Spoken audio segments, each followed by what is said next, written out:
अध्यात्म आणि सांस्कृतिक परंपरा जपणाऱ्या अंबड शहरामध्ये दिनांक 25 जानेवारी ते 31 जानेवारी 2026 या दरम्यान गणपती गल्ली येथे हट्टेकर प्रांगणामध्ये रुक्मिणी महिला भजन मंडळाच्या वतीनं महिलांच्याच वतीनं श्रीमद भागवत कथा ज्ञान यज्ञ सोहळा आयोजित करण्यात आला होता. हरिभक्तपरायण श्री धनंजय महाराज मुळी श्री क्षेत्र रत्नेश्वर रामपुरी तालुका पाथरी जिल्हा परभणी यांच्या सुश्राव्य वाणीतून हा भागवत सोहळा संपन्न झाला. या भागवत सोहळ्याच्या 7 दिवस झालेल्या सप्ताहामध्ये विविध कार्यक्रमांचे आयोजन करण्यात आले होते. त्यामध्ये 25 तारखेला निवृत्त शाखा अभियंता हरिभक्तपरायण लक्ष्मीकांत महाराज देशमुख यांचे नारदीय कीर्तन झाले. त्यानंतर 26 तारखेला अवतार मेहरबाबा भजनी मंडळांचा सुश्राव्य असा भजनांचा कार्यक्रम झाला. तर 27 तारखेला सारासार हनुमान संगीतमय सुंदर कांडाचं आयोजन करण्यात आलं होतं. त्यानंतर 28 तारखेला ज्ञानेश्वर महाराज जोशी रंजयगावकर यांचं सुश्राव्य असं प्रवचन झालं. आणि 29 तारखेला अंबडची अध्यात्म परंपरा साधणारे रामकृष्ण प्रभात फेरी भजनी मंडळ यांच्या सुश्राव्य अशा 4 तास झालेल्या भजनाचा कार्यक्रम संपन्न झाला. आणि दिनांक 30 जानेवारीला हरिभक्तपरायण श्री हरी महाराज रसाळ यांचे सुश्राव्य असे वारकरी कीर्तन या ठिकाणी संपन्न झाले. तसेच दिनांक 31 तारखेला या भागवत ज्ञानकथा यज्ञाची सांगता झाली. त्या दिवशी महाप्रसाद होऊन हा कार्यक्रम संपन्न झाला.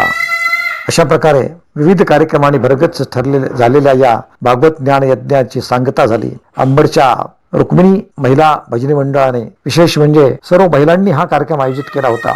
यात 28 महिला सहभागी झाल्या होत्या. त्यांना गल्लीतील सर्व नागरिकांनी सद्भक्तांनी सहकार्य केले. दररोज अंदाजे 100 ते 200 सद्भक्त या भागवत कथेचा आनंद घेत होते. आणि हरिभक्तपरायण धनंजय महाराज मुळी यांनी आपल्या सुश्राव्य वाणीने श्री भागवत कथा या ठिकाणी सर्वांना सांगितली. अशा प्रकारे हा कार्यक्रम गत 7 दिवस 25 जानेवारी ते 31 जानेवारी या कालावधीमध्ये संपन्न झाला. धन्यवाद. ओम नमो भगवते वासुदेवाय. नाही म्हणजे त्यांना दान नकोय, दक्षिणा नकोय, त्यांना तुमचं दर्शन घ्यायचंय. म्हणजे माझं दर्शन कोण आहे तो ब्राह्मण म्हणजे इकडे येत असताना त्या ब्राह्मणानं सांगितलं की जा माझं कन्हैयाला सांग तुझा बालपणीचा मित्र सुद्धा आलाय म्हणून. सुधाचं नाव ऐकल्याबरोबर भगवंतानं 16,000 108 स्त्रियांचा त्याग केला.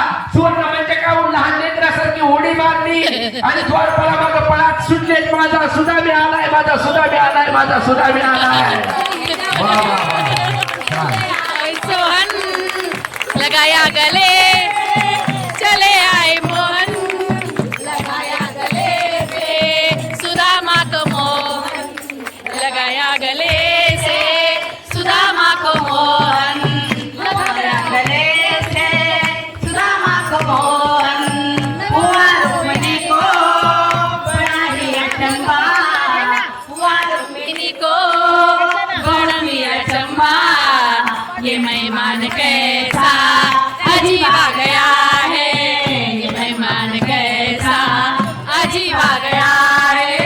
अरे द्वारपालो कन्हैया से कह दो, अरे द्वारपालो कन्हैया से कह दो, इधर पे सुदामा गरीब आ गया है, इधर पे सुदामा